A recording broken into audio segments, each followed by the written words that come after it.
তিনি জন্মে আমার হাতে তোমাদের মৃত্যুবরণ করিতে হইবে। তাহা হইলে যাও জয় বিজয়ী। ত্রেতা যুগে তোমরা দুজনেই লঙ্কাপুরীতে মহর্ষি বিশ্বশ্রবণ ঔরসে তার প্রথম স্ত্রী নিকষার গর্ভে রাবণ এবং কুম্ভকর্ণ রূপে জন্মগ্রহণ করিবে। আর আমি ভগবান নারায়ণ, আমি অযোধ্যার সূর্যবংশীয় ক্ষত্রিয় রাজা সেই দশরথের প্রথম স্ত্রী কৌশল্যার গর্ভে রাম অবতারে নররূপে জন্মগ্রহণ করিব।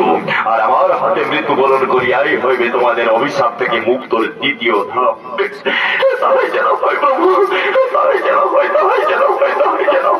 তাই ভগবান নারায়ণের কাছে আশ্বাস পাইয়া জয় বিজয় আনন্দে আত্মহারা হইয়া নৃত্য করিতে করিতে করিতেছিল গমন।